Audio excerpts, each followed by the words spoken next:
सभी भक्तजनों को सादर जय सीताराम करते हुए।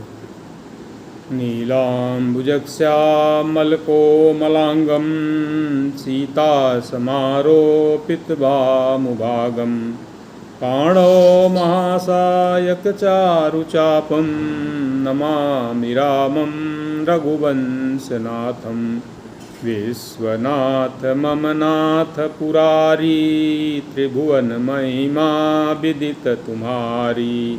कर्पूर गौरम करुणावतारम संसार सारम भुजगेन्द्रहारम सदा वसंतम हृदयारविंदे भवम भवानी सहितं नमामि। भगवान शंकर की बारात हिमाचल राज्य के पास पहुंच चुकी है। विश्वास की यात्रा मानस पटल पे स्थित विराजमान श्रद्धा जो कि माँ पार्वती की प्रतीक हैं, यात्रा प्रारंभ हो चुकी है और विश्वास पूरे समाज के साथ अपने मानस पटल पे श्रद्धा के पास पहुंच चुके हैं और वह मिलन की क्षण नज़दीक है। तो भगवान शंकर के उस रूप को देख करके माँ पार्वती की माँ मैना जिस समय दूल्हे राजा का आरती कर रही हैं और जैसे ही आरती कर रही हैं, आरती करने के बाद जैसे ही सिर गर्दन ऊपर उठाती हैं, सांप जैसे ही फुंकार मारता है और दूल्हे का रूप देखती हैं, बेहोश हो जाती हैं। घर पे आती हैं, दुखी होकर के विलाप करने लगती हैं, कहती हैं कि इतनी सुंदर लड़की, इसको कहाँ से नारद ने मुझे फंसा दिया। तो अगुआ पर ही डांट पड़ती है। तो अब नारद जी को खरा खोटा कह रही हैं कि इन्होंने हमारा क्या बिगाड़ा था नारद का, इसने उल्टा सीधा हमें फंसा दिया, यहाँ पे लड़की हमारी इतनी सुंदर है, इस तरह की बातें करती हैं। तभी माँ पार्वती एक विवेक युक्त बात करती हैं। जननी ही बिकल दिलो की भवानी, बोली जुत विवेक मृदु बानी।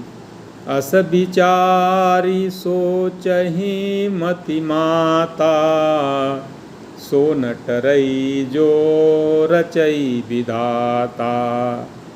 करम लिखा जो बाउर नाहूँ, तव कत दोष लगाई काहू।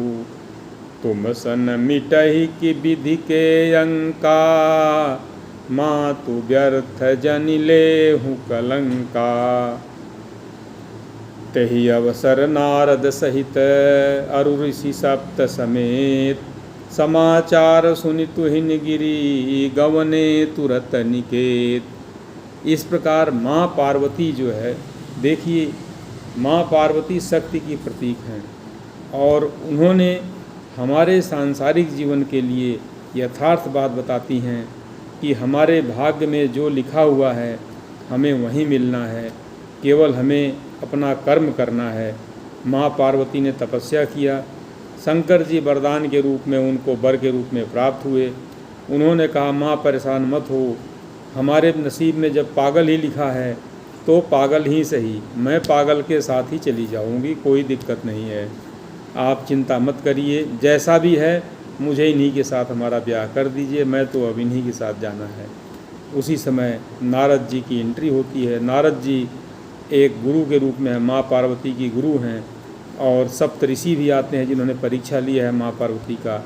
दोनों लोग पहुँचते हैं और विधिवत ढंग से माँ पार्वती के पूर्व जन्म की पूरी कहानी हिमाचल को, मैना को, उनके परिवार के सभी लोगों को सुनाते हैं और सुनाने के बाद शंका रूपी पूरी समस्या का समाधान कर देते हैं। उसके बाद पुनः हंसी खुशी के साथ शादी की तैयारी होती है, बारातियों को भोजन दिया जाता है और इस तरह से जो हमारा कार्यक्रम होता है उसको करते हैं। तो आज के रामचरितमानस के सुंदर पाठ के क्रम में पवित्र सावन का महीना आप लोगों के मंगलमय हो, इन्हीं शुभकामनाओं के साथ सादर जय सीताराम।